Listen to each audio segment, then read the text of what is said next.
Hey guys, what's going on? After ending, not ending, but after my last video in my history of gaming video, or my history with gaming videos, um, being aliens, colonial marines, I figured it was time to do a video on something that I had a little bit more fond memories of. And a friend of mine, a long time ago, I didn't have a lot of experience with handhelds at the time, and I think I might have just recently gotten back into consoles. I can't remember. My exact details on the timeline are a little fuzzy. But a friend of mine was doing a lot of downloading of emulators and ROMs and things like that. And one of the ones he downloaded was a Game Boy Advanced ROM, or emulator. And he said that there was a Castlevania game that he was having a lot of fun with called Aria of Sorrow. So I went home, I downloaded the emulator and the game. I figured, well, I'll give it a shot, see what it's like. Now, mind you, at this point in time, as I've said in other videos, I completely missed being from a blue collar family. Not like I could have every console ever made, and I made the choice of I wanted an N64 for Christmas one year, so I missed the PlayStation 1, and I didn't really know anybody that had a Sega Saturn or anything like that. And then I kind of was late to the party on the PlayStation 2, so I never played the Symphony of the Night or the Metroidvania style Castlevania games. My first Castlevania game after the old school Super Castlevania 4, and then what was the other one that came out for the SNES? Rondo of Blood. My first Castlevania after those games would have been Lament of Innocence with Leon Belmont and the whole origin of Dracula and stuff, at least in this timeline. And I so this when I downloaded this was my first experience with that Metroidvania style gameplay, and at first it was a little like, this is kind of weird, but it's pretty cool. I can just go anywhere. It's not linear or anything like that, and I can it's got some RPG elements. I'm not stuck with just a whip or anything like that. So I mean, this was, for me, it was new. I mean, but for people that had a GBA and had played Symphony of the Night on the PlayStation, and I think it came out for the Sega Saturn too. This was nothing new to them. But one of the features of the game that really struck me as being something completely new and fresh was the soul absorb mechanic that Soma Cruz had, which gives you randomly absorb the souls of enemies, and you get different abilities based on the souls that you absorb, and you get there's Bullet, Guardian, Enchant, and Ability souls, and the player can only have one type of Bullet, Guardian, and Enchant soul equipped at any given time. And Bullet souls are like the replacement of the sub weapons in the previous games, like the Boomerang, the Axe, and all that. And there's magic points that vary depending on the soul that you use for the projectile. Guardian souls provide continuous effects, including you can transform into creatures and bats and stuff like that, which is kind of cool. And you can summon familiars. And the Guardian souls, they'll continually drain your magic as long as it's activated, and they provide you with certain defensive bonuses. And then Enchant souls are almost like passive effects. They increase statistics or other abilities, and like the first one you saw earlier on in the video, that gives me the backdash. So that was pretty cool. And actually, the first time I played through the game, I did not stop until I had every soul. And since I played it on an emulator, I couldn't system link with anybody and trade souls, but I had every soul. I was quite proud of that. But I also, at the time, I don't think at the time I didn't have much of a life. I didn't have a kid or anything like that, so I could sink hours upon hours into a video game and not worry about it. But I had a ton of fun with the game. Just the way the exploration worked, where you could basically go anywhere within the ability or within your skill set. Not having certain abilities obviously prevent you from going to certain places and things of that nature. So I mean, you couldn't go everywhere right off the bat, but it was different from what I had experienced with my favorite, and I will stand by this forever, my favorite Castlevania game, well, not forever unless they come out with one that's better than it, but my favorite Castlevania game was Super Castlevania 4. And having something that was such a huge departure from that game was just mind-blowing, you know? I mean, it was different, but it had like that same sort of feel to it. I mean, obviously you didn't have the whip or anything like that, but having that similar aspect to the game was kept it.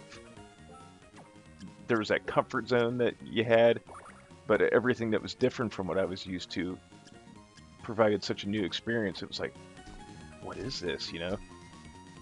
And I did eventually play Symphony of the Night, and I like Symphony of the Night, and I probably would rank it higher with my personal Castlevania list if I'd played it before this game, but since I didn't, I give Aria Sorrow a few more points than I would give Symphony of the Night.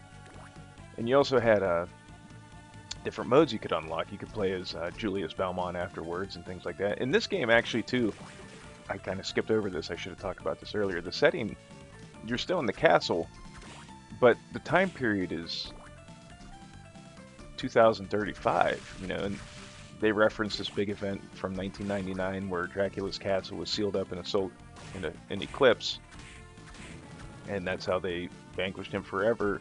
But there was a prophecy that somebody would come and eventually reclaim the castle and Dracula's powers and stuff like that, and that's what the side characters in this game suspect Soma Cruz of being, is a person that has a piece of Dracula's soul within them, and that's what gives them the ability to absorb the different souls of the monsters, and what's going to eventually bring about the return of Dracula, you know.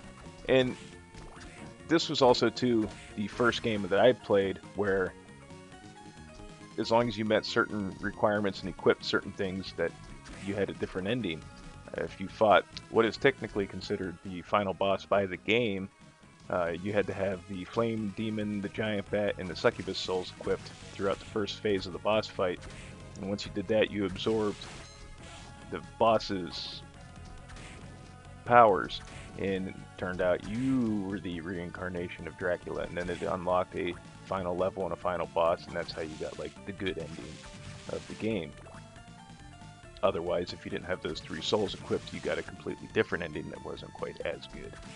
And that, like I said, that was the first time that I had experienced anything like that. Now, I mean, there was the thing with the glasses and such in Symphony of the Night, but you know, I was like, this is awesome, you know. But it's like, oh man, if you didn't have a walkthrough or something, you didn't know, you know, you would have just went in there, whooped some ass, and like, that's the ending. But plus, there's a new game plus. Like I said, you could play as Julius and go through the game with him, which offered a completely different dynamic than playing as Soma, because it was your typical Castlevania. You had the same amount of exploration you could do, but it was the same, you know, it was the basic whip and sub-weapons attacks and stuff like that. And the enemies are basically standard run-of-the-mill Castlevania enemies, but the music, standard run-of-the-mill Castlevania music. But that's not a bad thing, because Castlevania, the series as a whole, has some of the best video game music ever created. Up there with, in my personal opinion, Castlevania, Final Fantasy, and the Legend of Zelda series has the best video game music ever, consistently. There's other games that have songs that are better, you know, but I mean, for the most part, to consistently have every game have really great music, those are my three series that have the crowns there, you know. But I liked this game so much, I tried the other Game Boy Advance games, Harmony of Dissonance and Circle of the Moon. I just couldn't get into them the way I got into this game. I just absolutely loved it. It's just so different from what I had as a preconceived notion for what a Castlevania game should be, that it sucked me in, you know. And I played through it again a couple years later, and just recently I rediscovered it. You can actually buy it on the Virtual Console on the Wii U and play it on your gamepad. I think you can play it you can have it on your TV too when you play, but it's one of those games that it it just had that right mix of everything that I enjoyed in a game. It had the exploration, it had a decent story. Some of there's no spoken dialogue or anything. You have to read it all. Some of it's kind of cheesy when you read it, so I mean it'd be cheesy if it was spoken too. But the story was different from previous Castlevanias and something that I hadn't expected. So it was quite. I thought it was quite a well done story.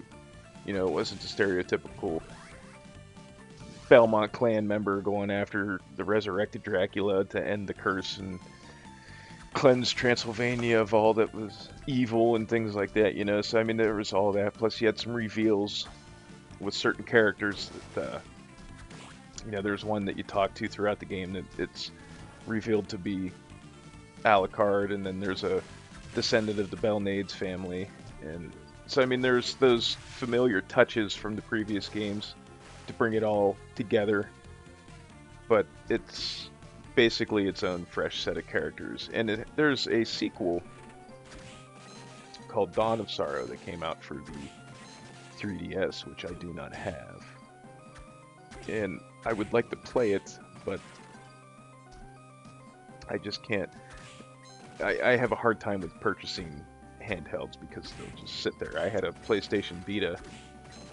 It was the Assassin's Creed Liberation bundle, the white one that came with Liberation and everything like that, and I played maybe 20 minutes of Liberation and a couple free PlayStation Plus games that I downloaded, and then it just sat there, so I ended up selling it and things like that. Because if I'm at home, then I'm going to play my consoles or my PC games or something, you know, and very rarely do I have long travels where I could use a handheld console and get through. But you know, there's some Zelda games out now, and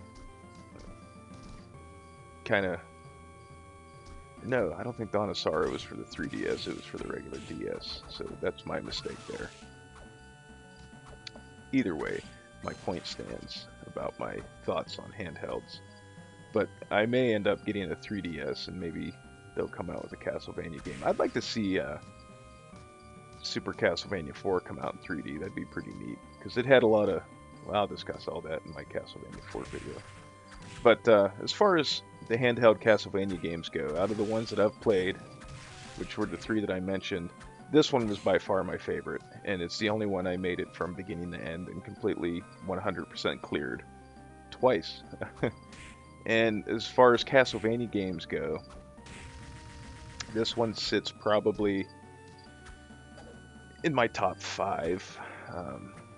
As I said, Super Castlevania 4 being my favorite, and then probably... I really enjoyed Lords of Shadow, the first one. It had some problems, but as far as Castlevania games go, that was quite an enjoyable game. Then this one's in there, Symphony of the Night, and I am probably one of the few people that really enjoyed Lament of Innocence, just because it... I mean, the 3D Castlevania games are very well known for not being like the greatest games in the world, especially when it comes to Castlevania games. But I enjoyed Harmony of Distance, or not Harmony of Distance, Lament of Innocence.